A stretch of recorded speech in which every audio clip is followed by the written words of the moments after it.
Hello everyone. ಅಮ್ಮ ಮನೆಗೆ ಎಲ್ಲ ರಿಲೇಟಿವ್ಸ್ ಬಂದಿದ್ದರು. ಮಾತಾಡ್ಸ್ಕೊಂಡು ಬರೋಣ ಅಂತ ನಾನು ಕೂಡ ಹೋಗಿದ್ದೆ.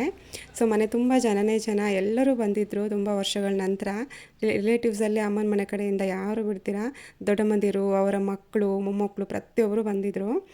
ಸೊ ಅವತ್ತು ನಮ್ಮ ಪಾಪು ಬರ್ಡೇ ಕೂಡ ಇತ್ತು. ನಾವು ಸೆಲೆಬ್ರೇಷನ್ ಮಾಡೋ ಪ್ಲ್ಯಾನ್ ಇರಲಿಲ್ಲ. 2 ಡೇಸ್ ಬಿಟ್ಟು ವೀಕೆಂಡಲ್ಲಿ ಇವನ್ನೆಲ್ಲ ಕರೆದ್ಬಿಟ್ಟು ಸೆಲೆಬ್ರೇಟ್ ಮಾಡೋದಂತ ಇದ್ವಿ. ಆದರೆ ಅಣ್ಣ ಮತ್ತು ಅತ್ತಿಗೆ ನೋಡಿ ಯಾರಿಗೂ ಗೊತ್ತಿಲ್ಲದಿರ ಹೋಗಿ ಕೇಕ್ ತಂದುಬಿಟ್ಟಿದ್ರು. ಸೊ ನಮ್ಮ ಪಾಪು ಕೂಡ ಇದು ಫಸ್ಟ್ ಟೈಮ್ ಅವಳು ಕಸಿನ್ಸ್ ಜೊತೆ ಎಲ್ಲ ನಿಂತ್ಕೊಂಡು ಕೇಕ್ ಕಟ್ ಮಾಡಿದ್ಲು. ತುಂಬ ಚೆನ್ನಾಗಿತ್ತು. ಅದಾದ್ರ ಮೇಲೆ 1 by 1 ಎಲ್ಲರೂ ಕೇಕ್ ತಿನ್ಸಿದ್ರು ನಮ್ಮ ಪಾಪುಗೆ.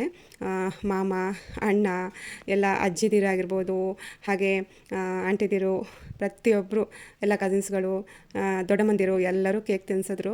ನೈಟ್ ಊಟಕ್ಕೆ ಇದು ಹುಬ್ಳಿ ಸ್ಪೆಷಲ್. ನಮ್ಮ ಅಣ್ಣ ದೊಡ್ಡಮ್ಮನ ಮಗ ಮಾವಿನ ಹಣ್ಣಿನ ಸೀಕರ್ಣಿಗೆ ರೆಡಿ ಮಾಡ್ತಾ ಇದ್ದ. ಅವನೇ ಮಾಡಿದಿತ್ತು. ತುಂಬ ಟೇಸ್ಟಿಯಾಗಿ ಬಂದಿತ್ತು ಮಾತ್ರ. ಇವರು ನಮ್ಮ ಅಕ್ಕ ಮತ್ತು ಅತ್ತಿಗೆ, ದೊಡ್ಡಮ್ಮನ ಮಗಳು ಮತ್ತು ಸೊಸೆ ಚಪಾತಿ ರೆಡಿ ಮಾಡ್ತಾಯಿದ್ರು. ಚಪಾತಿ ಮತ್ತು ಮಾವಿನ ಹಣ್ಣಿನ ಸೀಕರ್ಣಿ ಸೂಪರ್ ಕಾಂಬಿನೇಷನ್ ಅಲ್ವಾ.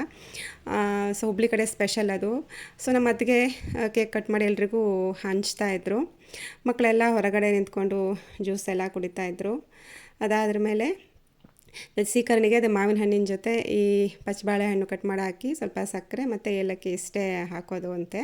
ತುಂಬ ಟೇಸ್ಟಿಯಾಗಿತ್ತು. ನಮ್ಮ ಅಕ್ಕ ಈ ಕಡೆ ಚಪಾತಿ ಫ್ರೈ ಮಾಡ್ತಾಯಿದ್ರು. ನಮ್ಮ ಅತ್ತಿಗೆದಿರು ಇಬ್ಬರು ಕೂಡ ಚಪಾತಿನ ಲಟ್ಸ್ಕೊಡ್ತಾಯಿದ್ರು. ನಾನು ತಿಂದುಬಿಟ್ಟು ಆ ಪಾಪುನ ಕರ್ಕೊಂಡು ಹೊರಟೆ ಮನೆಗೆ.